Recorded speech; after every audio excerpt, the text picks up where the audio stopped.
and also introduce you to our hosts.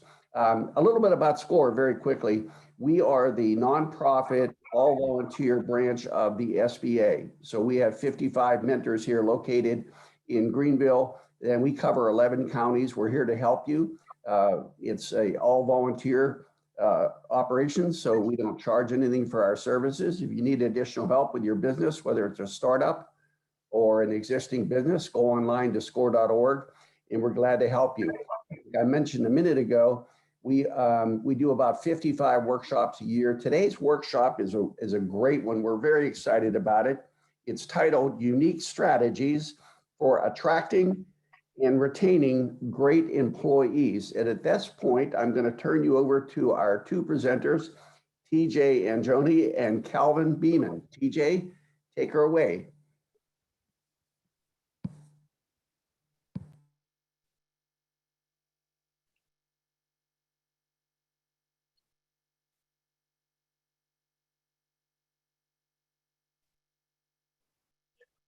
TJ may be having some issues. Fred, can you hear me all right?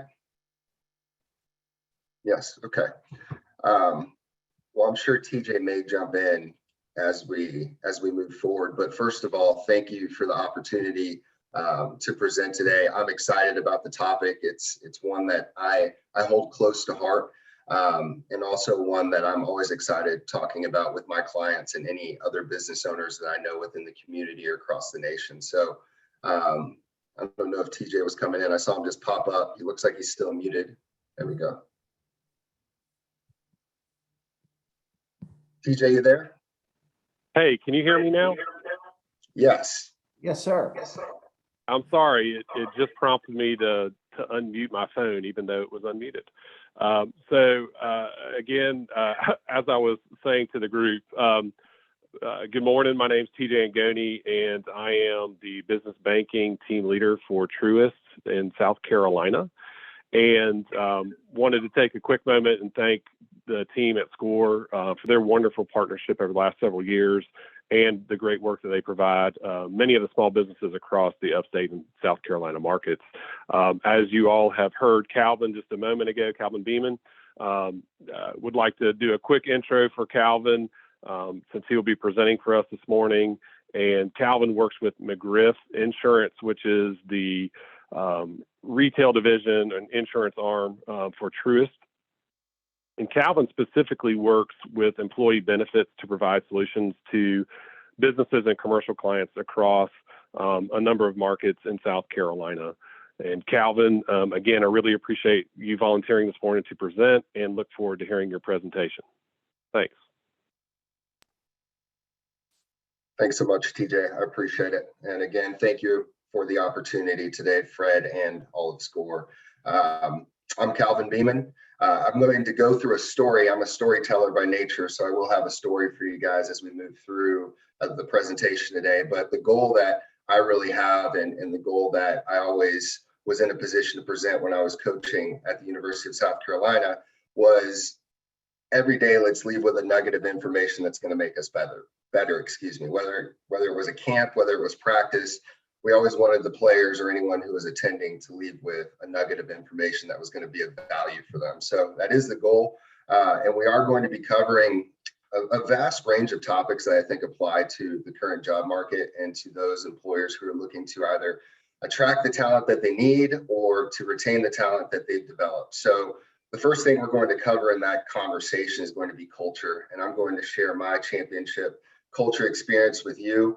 We'll move from there into competition, and we're going to talk about your total rewards package. What does that mean in terms of total compensation, as well as overview 3 high value employee benefits that you can implement at little or no cost. From there, we'll discuss modern onboarding and how important it is to have mobility and mobile applications to your onboarding processes. And then we'll jump into cost. What's the average cost of losing an hourly employee? And what are some things that we can do about it? WOTC is that acronym, is how you pronounce the acronym, and it's not a conspiracy theory. That'll make sense later in the presentation. As we continue moving, we'll go through some graphs and data that overviews increasing perceived value of employee benefits. So how can you do that what's top of mind for employees and also those prospects you're looking to attract into your business or your company.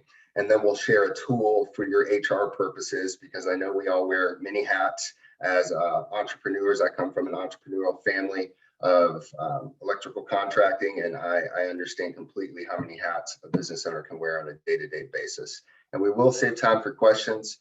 On the topic of questions, feel free to chat or type them into the chat. I know Fred's going to be monitoring and keeping track. We can stop at any point in time, so feel free to just raise your hand and Fred will coordinate us being able to dive deeper into any specific point that we're at. Moving forward into culture. Bear with me.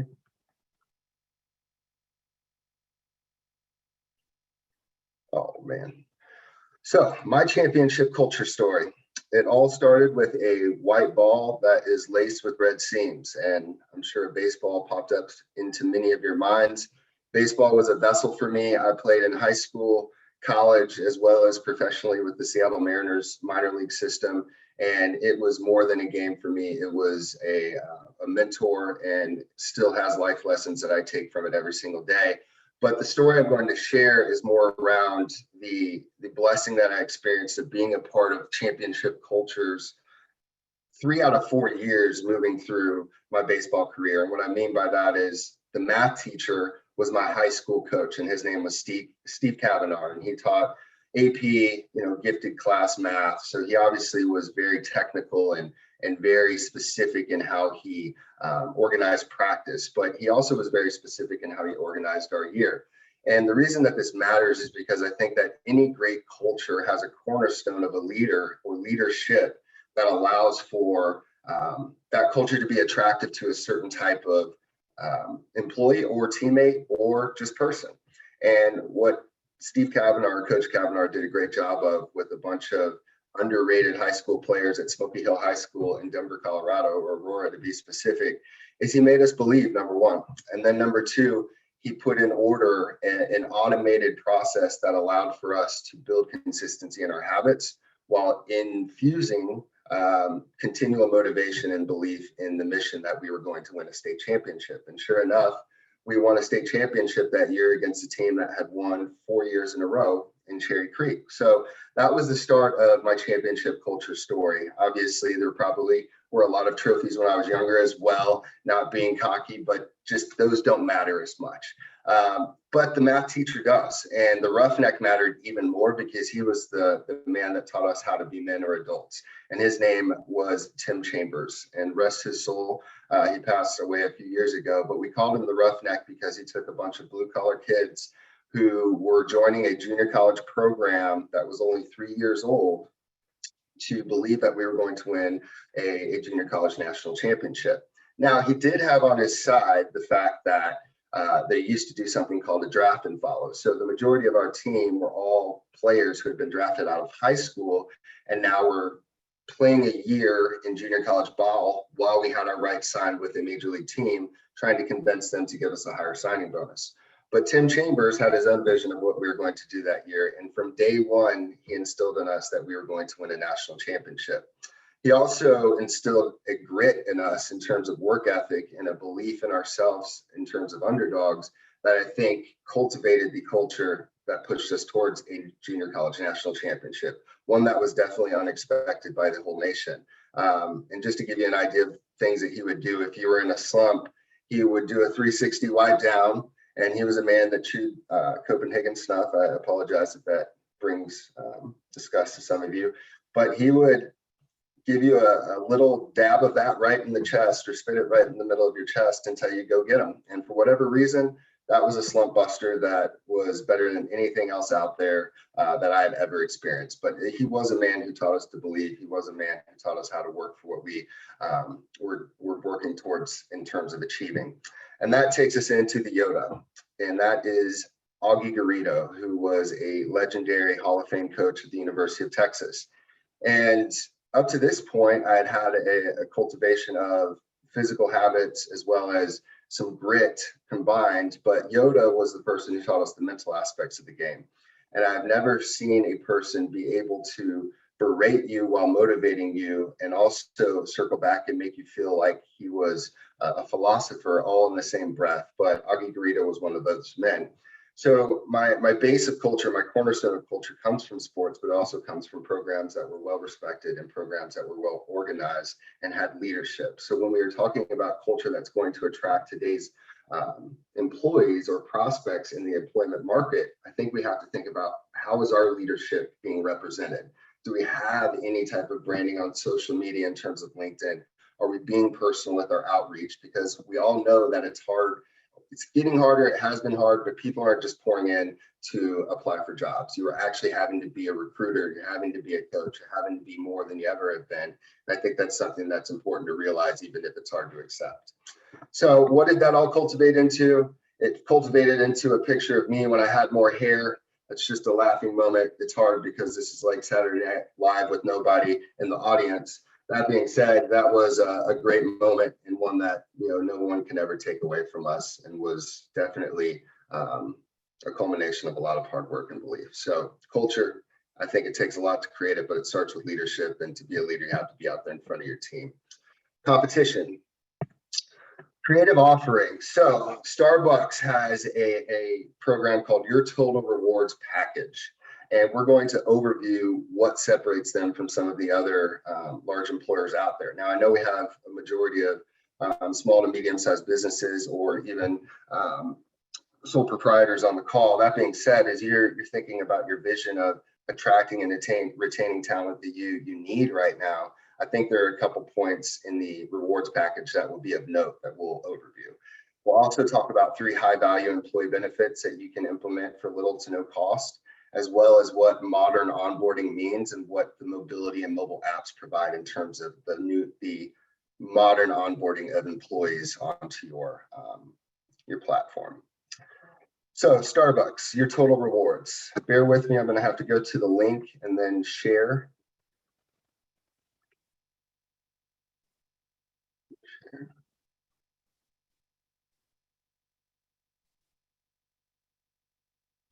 Okay. I think everybody should be able to see that. If not, Fred, please let me know. But this is Starbucks landing page for their employee benefit offerings for prospective employees, and obviously employees who are there. Now, they're a large organization. They're going to have health coverage that's probably better or rivals some Fortune 500 companies. They're going to have stock and savings. They're going to have paid time off, which is a big deal and hard to implement as a small business owner. Parental leave is something I think is very important and will become more and more important over time, as well as education reimbursement and commuter benefit with the rising inflation of gas prices, and we'll see how long that continues.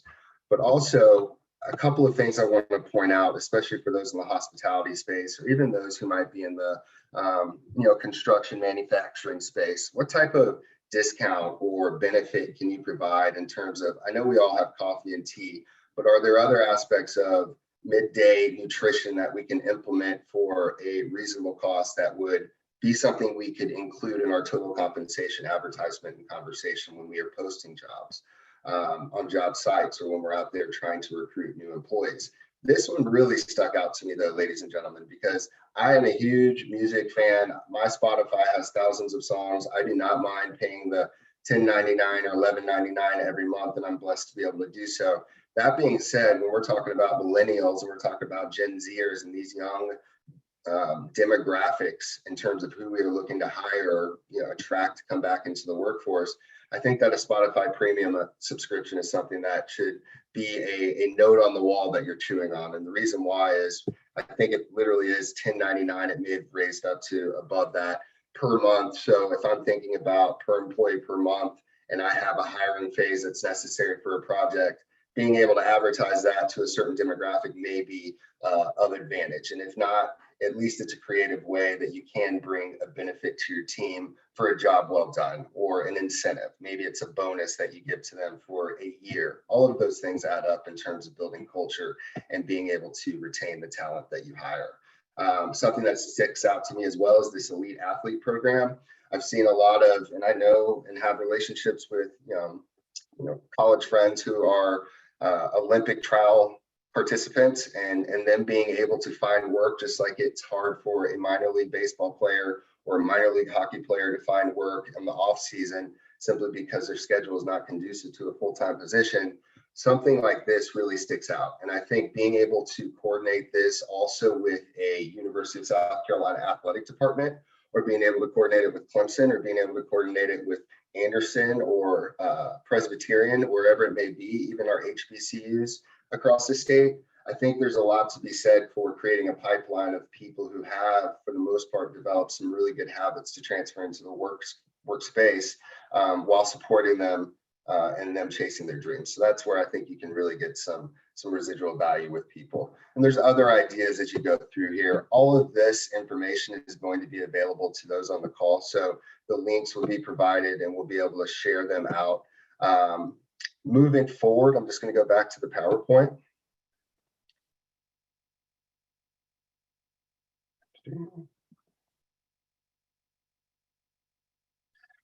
So that's an example of a high level offering of total rewards package. And what does that mean? I think it's a fancy framing of total compensation, but how many of us talk about total compensation and what does that truly mean?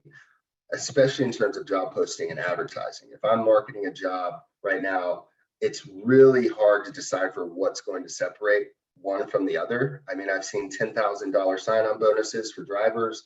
I've seen multiple offers of signing bonuses for different positions, whether it be an account executive or a banking branch needing more tellers.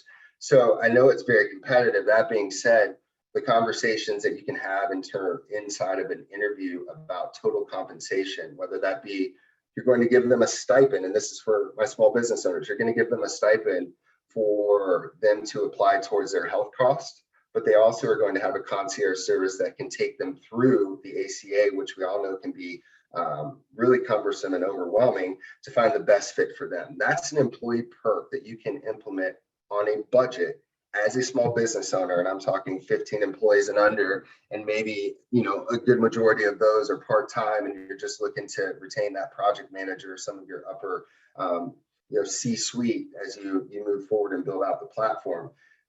Thinking outside the box of how we can get something going that's going to make them feel like the vision is past what is just present. And I think that that's easy to say, harder to do, but there are ways to do it. And it's something that I enjoy talking about. Again, this is just an example of what's done at the highest level. And I think looking at that, you can take some of those things away to be able to pull some local talent as you move forward. So it looks like Fred has a question. I'm going to be quiet for a second. Fred, you there? Yep. Nope. I actually answered it live. So my apologies for interrupting. That's okay. Yeah, please, anytime there's a question. Do we need to go back on anything or are we good to go? So far, so good. Unless he's got a thought. Okay, fantastic. Well, I'll keep moving forward. So total compensation is important. The ability to illustrate that to your prospective employees as well as to your current employees is important. And I think building upon the creativity of what you're offering in terms of resources or benefits to your employees in 2021, especially 2022 moving forward, is going to be of the utmost importance. 3 high value employee benefits that you can offer for little to no cost, and may take some flexibility and creativity, but would be much appreciated, especially coming out of the past couple of years of COVID and everything that everyone's been going through. So number 1, schedule empowerment. This is one of my favorite perks of what I do. I love making my own schedule. I do not like to be micromanaged, and the ability for me to go out and do my job and produce and be able to create a schedule around it is important to me for many reasons. That being said, I've been in the position as a cashier on the night shift at a grocery store in college. I've also stocked the dairy wall the morning of when everybody comes in and wrecks it. So I know what that feels like as well. That being said, millennials and Gen Zers, again, are forming 60% of the hourly workforce right now. And that to me speaks to they're used to a schedule that is different than any of us have ever experienced. And we as employers and we as business consultants, as we as HR leads, finance leads, whatever it may be, anyone who impacts the employees in a business or across the platform of a business, it's important to realize that habits have changed and we are going to have to become more flexible with how employees are able to schedule, how they're able to swap shifts, and that's going to require some investment in technology that's going to give us the mobility to be able to do so effectively in an efficient and accurate way. So it's something that I think is just a topic of discussion amongst not only my clients, but also those that I know that own businesses and those that I work with. And I think it's important for us to start having this conversation, especially as mandates have come out and the vaccination aspect of doing business is continuing to ever evolve. I think there's going to be a lot of conversation about how you effectively manage schedules overall, whether it be in person or virtually. So this is definitely a benefit that you can highlight not only in a job posting, but also in terms of the total compensation illustration or during an annual review process or on the front end of employment. Number two, modern communication tools. Access to online and app-based communication tools is of the utmost importance. And there are a lot available out there. We could go on for hours about what's available. It's really just taking the initiative to put in the research of what's right for you and where you're at in your current model and in your current progression. But there are a lot of different ways that you can accomplish this for a low cost. That being said, it has to be a part of the communication across your platform with your employees, not only on the front end when you're trying to attract them, but also when you're working to retain them and to organize them in this new market and new space and world that everybody's experiencing. Number three, early access to pay. I think this is going to be one of the most popular employee benefits in the coming years. I would say 2022 and on for sure. A stat for you, 20% of enterprises plan to deploy flexible earned wage access solution in the next few years. What does that mean? If I'm an hourly employee and I have an emergency, I need access to my funds before payday, where a majority or a good percentage of America is living paycheck to paycheck. The ability for employers to provide this early access to pay is going to be something that I think is attractive, especially in the enterprise retail hospitality space, to be able to get those employees back, but also to make them feel like they are cared for and cared about. An example of modern onboarding, and just to do a brief 20,000 foot view overview of onboarding, I think everybody's pretty familiar with what that means, but what does it look like as an experience for me as a prospective employee, not only from the point of, let's say, a job posting, but also to first interview? How easy is that to schedule? Is it effective in terms of being able to have a virtual interaction if we're in a place where we can't meet in person, especially with those looking to hire out of state, and that being a trend that will continue to build? But also, what is the efficiency of my information being able to be uploaded into whatever human capital management, payroll, accounting system we use as an employer, and do so in an accurate and efficient manner, but also give the ability for mobility and the ability for those prospective employees to be able to go through their mobile phone or through their computer at home. What we're going to provide an example of right now is Employee Navigator, which is a benefit administration tool. That being said, it does provide a good comparison to what an onboarding tool would provide. Employee Navigator does integrate with the majority of the large payroll providers out there, whether it be ADP, Paychex, Paylocity, All the Pays, and many more in between. That being said, I'm going to play the video. Again, the example is if I was going on to, it was open enrollment and I was going on to enroll as an employee. This is something I could do on my mobile phone. I could do it on my computer. I could do it at home with my wife, who's going to want to look at the benefit plan design and options and be able to talk through that. And I know that at times it's also hard to get participation on plans due to the fact that the justification of risk versus reward, if you will, when it comes to the pay that they are trying to maintain or keep as much of as possible, is a part of many people's lives. So being able to sit down with the education process, but also do so in a virtual manner that allows for them to understand what's available to them in the most cost-effective ways, is going to be something that's important moving forward. So without getting further along on that tangent, I'll play this video, and I think it'll give everybody a clear understanding. If at any point during the video somebody wants to stop and ask a question, please don't hesitate. I will stop in a couple of places just to make some highlights of importance and just also something that I think is unique about this system. But again, feel free to ask any questions.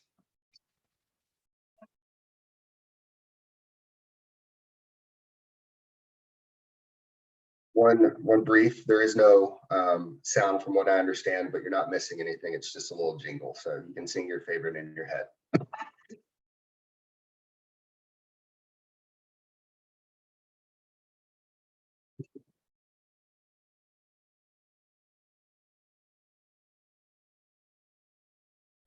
So electronic signature is huge, especially for any of your employee benefit or your employee handbook forms or any type of contract that you would like to be signed in terms of an onboarding process. This is something that can be included in Employee Navigator as well with electronic signatures, which is pretty cool.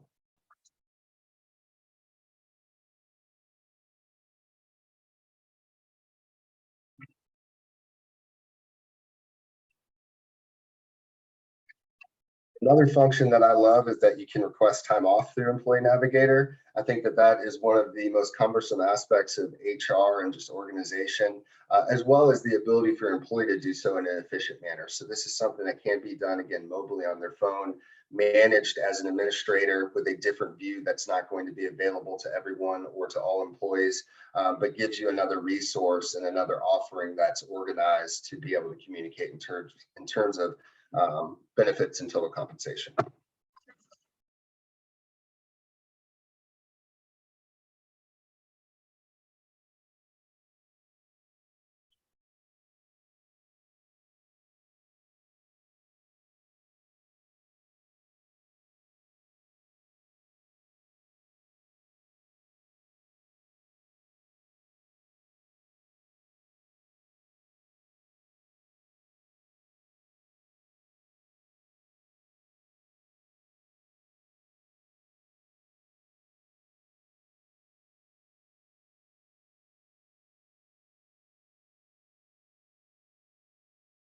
Sorry, guys, I didn't press pause fast enough. That's a really cool function too, being able to keep track of your inventory in terms of what you lend out, whether it be a cell phone, laptop, keys. I think that's a great function, and that's one that can also be attached to the employee profile.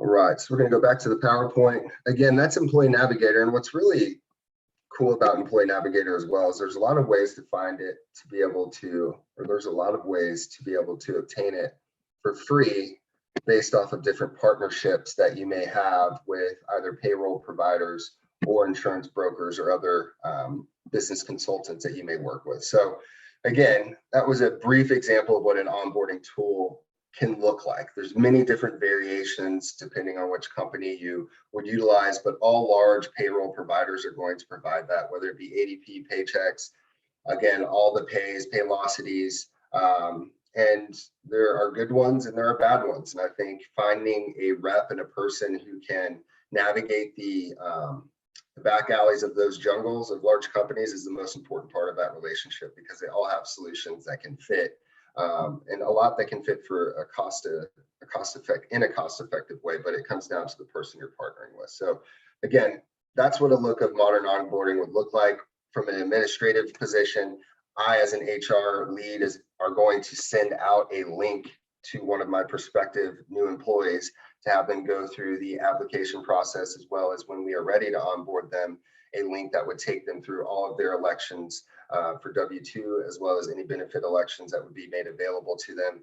Any employee handbook documents that need to be signed, those can be electronically signed, so that all of that is out of the way, organized, attached to an employee profile before that employee steps foot on site for their first day. And I think that is what everybody should hope to be able to achieve in some way, shape, or fashion, regardless of how large or small you are.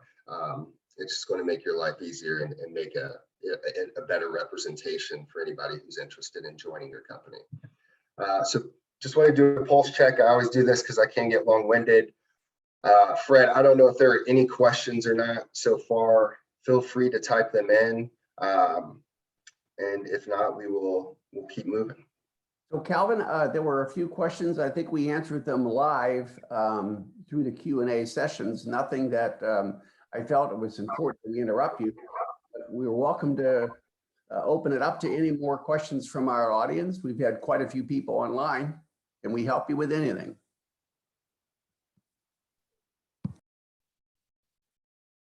Thanks, Fred. We'll keep it moving. I do want to make sure that we stay on time for everybody. So we talked about culture. We've talked about competition. What are some things that can set us apart there? Cost. That's always the biggest question and the biggest part of the conversation. So turnover isn't fun.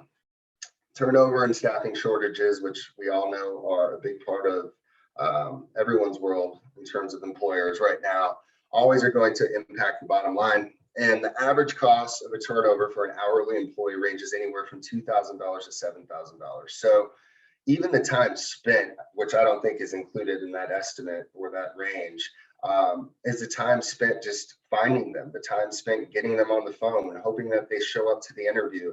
There's so much that goes into it. And again, employers are starting to become recruiters rather than employers. And that's the interesting part of the dynamic. So what are some ways that we can offset the cost of what we know is going to be a challenging environment in terms of hiring and finding talent that's going to really have residual value and stay? Well, one of the things that is out there as a resource and is not a conspiracy theory, even though it seems that many employers are not aware of it or do not take advantage of it, although Amazon, Walmart, Nike, all the large organizations across America, this is a tax credit that they receive hundreds of $1,000s back in the form of a tax credit each year, even into the millions. But to jump into it, I'm going to go to the IRS website that will give us an overview of what the Work Opportunity Tax Credit is. Let me share my screen real quick.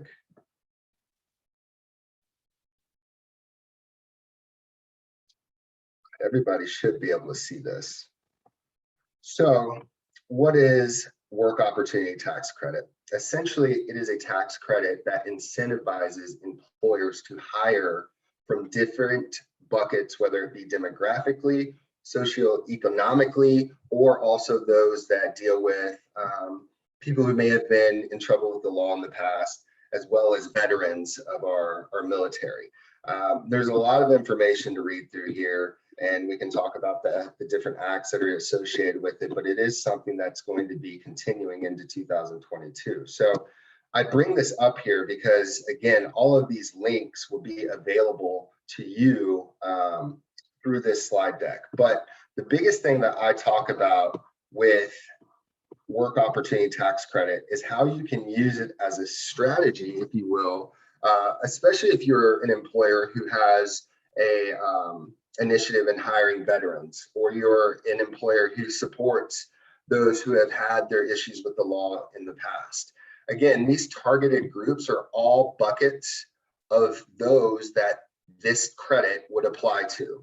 And the average credit is going to be anywhere from $1,500 with the ability to earn up to just under $10,000. I believe it's $9,900 if one of your new employees qualifies for more than one of these buckets. So for example, you could have a qualified veteran who also maybe got into trouble at some point, but then was able to get back into the workforce and wanted to get back into the workforce. Those would be an example, or that would be an example of someone who would be a multi-credit applicant. Why is this not utilized, especially if the average amount that you can receive back per employee is going to be at minimum $1,500? And again, why wouldn't we want to hire veterans? Why would we not give someone a chance right now that's had a record and maybe is looking to do better for themselves and their family? We're going to be a lot more empathetic now than we ever have been in the past in terms of hiring practices. Another one that sticks out for me is this summer youth employee. There's been a big push to hire younger demographic, simply because they're hungry to work right now, where others are in different positions in life and affected in different ways where it may be preventing them from coming back. But this one really sticks out to me for those of you who maybe have a seasonal business. And again, if you read through, a qualified summer youth employee is one who is at least 16 years old, but under 18 on the date of hire or on May 1st, whichever date is later, and is only employed between May 1st and September 15th and was not employed prior to May 1st. If they reside in an empowerment zone or enterprise community or renewal community, that also is a part of the qualification. So for me, I look at this and think, wow, I can empower young kids to be able to find employment, earn money, do so within a zone that maybe is less fortunate.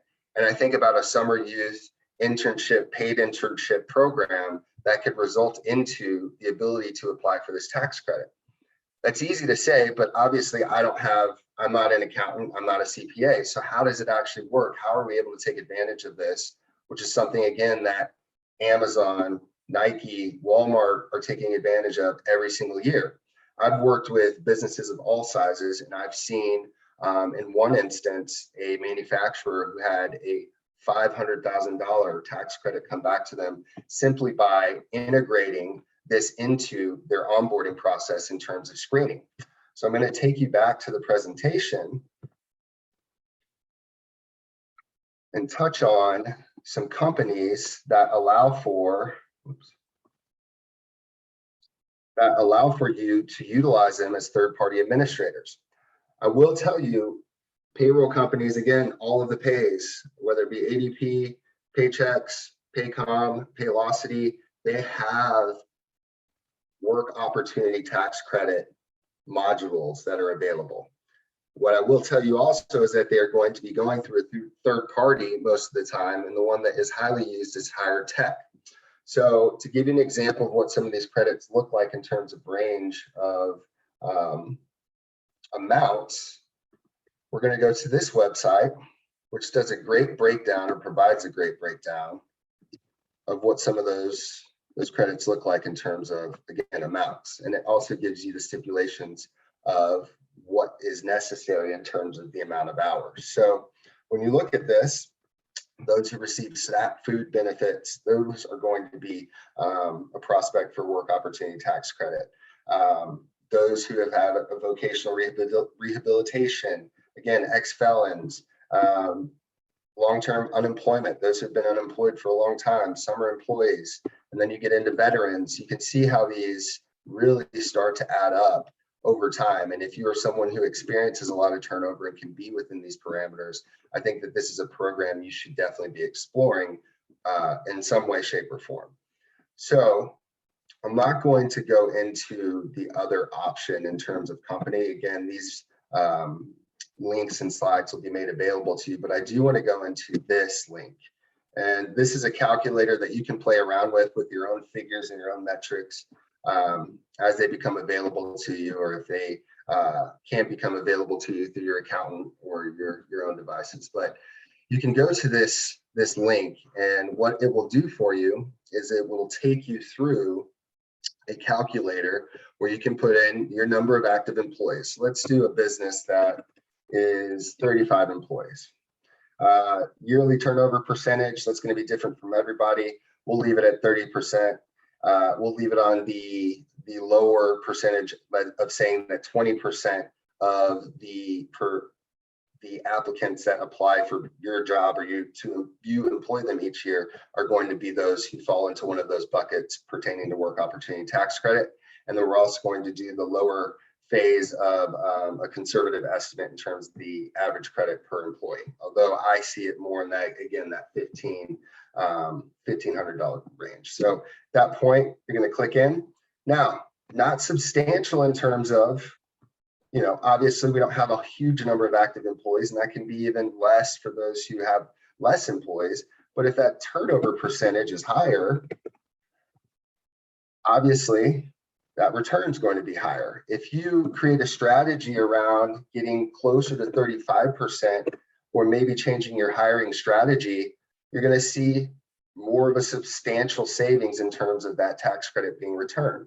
So again, this calculator is one that I would utilize to be able to strategize and come up with a strategy that could pertain to our hiring practices as an employer to be able to set us up to be in the best position to utilize this tax credit. And that's a strategy that I don't think many people are utilizing in the market today, regardless of company size or scope. So that is one of my favorite things in the world. And I've seen it work for many people, many employers, excuse me. And it's one that I absolutely enjoy sharing and want to make sure that all of my clients are aware of. So see if I can get back to my PowerPoint. Fred, can you tell me if you can see that?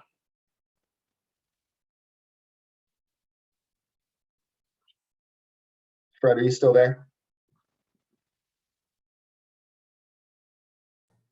Yeah, sorry, Calvin. I was actually answering a question, but go ahead. You can see the PowerPoint still? Yes. Okay, perfect. Thank you. So moving forward, again, we've talked about culture, we've talked about competition, we've talked about ways to offset some of the costs when it comes to turnover. That being said, some of that cost can also be reallocated towards the marketing of finding new employees. But I want to dive into how can we increase perceived value of employee benefits across the whole platform. All of these slides are somewhat out of date, but I was excited about that because they're from 2018. And I think that the figures you'll see as we dive through some of them really showcase how even more important some of these offerings will be going into 2022 and have become, as we go through COVID and as we experience the adjustments from COVID. So what are some things that stick out? 24-hour nurse line. Telehealth is going to be huge and is something that all employers should be looking to provide or at least be able to give resources to their employees to utilize in their own fashion. Understanding ER versus urgent care is a big deal for employers in terms of managing costs. The education of employees is a crucial part of that. So how can we do some of those things? Being able to have an employee health fair, being able to have an employee wellness program, having incentives, being positive in terms of, again, promoting a healthy culture throughout your workplace is going to improve the overall health, but it's also going to help with retaining employees because anyone who feels cared about is more likely to want to stay on with you as an employer. So again, these figures are from a MetLife annual survey back in 2018, and it says today's employees are non-traditional. So that was even back in 2018. We know they're definitely non-traditional now. But what this is speaking to is just the desire to have more choice in terms of benefit offerings, especially with younger workers. Everybody is becoming less traditional and more unique. So the ability to have flexibility in what we provide as an offering is going to be crucial for employers. Again, more flexible benefits means more loyal employees. You can see 73% agree that having benefits customized to meet their needs increases their loyalty to the employer. And then employees care enough to pay, as well. So most employees are willing to take a small pay cut. I know I was one of these as a young father when I got my first salary job in order to have a better choice of benefits. So that's something I know is important to different demographics and age groups as well. I'm not going to go through all of these in depth, but again, these are slides that you can utilize for information to review and also apply to you individually and specifically. I want to leave a little bit of time for questions at the end, and there are a couple more slides that I want to share in a more specific manner. That being said, these are great survey questions and great percentages to have some perspective off of. Think HR. What is Think HR? It is the Google of HR is how I like to explain it. And it's backed by SHRM certified professionals who have had vast experience in the HR field. It also is a tool that can be acquired at no charge through different capacities. So again, a lot of information, a lot of words on the page, but it is an integrated suite of HR knowledge and content, training solutions, as well as templates that can be applied not only to the middle market space, but also to the small business space. So some things that really stick out here, they have an employee handbook builder. That is going to be crucial moving forward, especially if there are any mandates that you're making as an employer when it comes to requiring vaccination and other aspects that we all are being previewed to. They also have a compliance calendar that will keep you in compliance throughout the course of the calendar year. One thing that really excites me too is this LMS training system. So being able to implement an LMS training system across your platform and document and hold accountable for harassment training, compliance and legal training, cyber security training, which is going to be of the utmost importance. All of this can be provided as well as organized and accounted for within this system of Think HR. You also have some value reports that are available to you. This gives you an example of live consultations that were provided, as well as courses that are completed. You have certifications, handbooks completed, as well as benefit documents or additions. And they do videos as well. So that is a resource that I definitely think those who want to take the HR hat off or need resources should utilize and look into. And with that, I will come to the conclusion of this presentation and take any questions that the audience may have. Calvin, again, you have done a tremendous job reviewing an awful lot of information. I actually, I'm trying to absorb it after seeing it a couple of times. As I reminded several of our guests this morning, this presentation has been recorded and all of this information will be sent back out to you for your review at your convenience. Most of the questions I answered over the last hour have been about the presentation, the availability, your services. I'm sure you mentioned it, but if there's a way to get a hold of you, what would be the best way? Or how do we do it? Absolutely.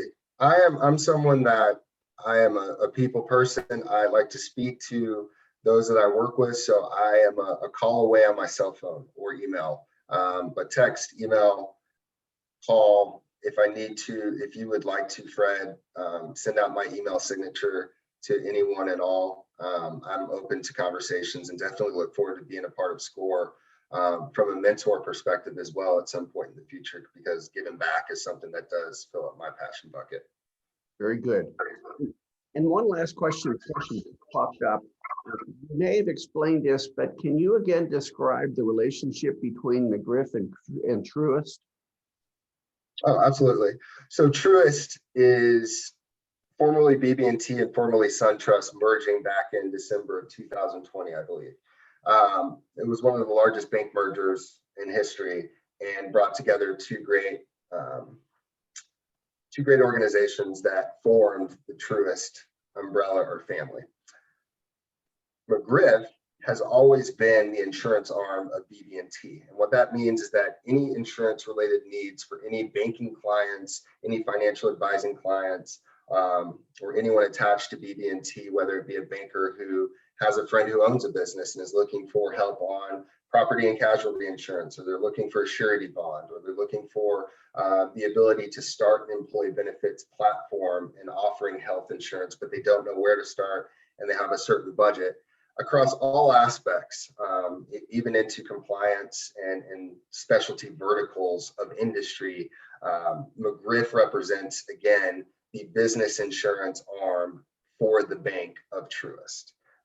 We also do personal lines and can cover any aspect, but we're the fifth largest or sixth largest firm in the nation because of the reach of the bank.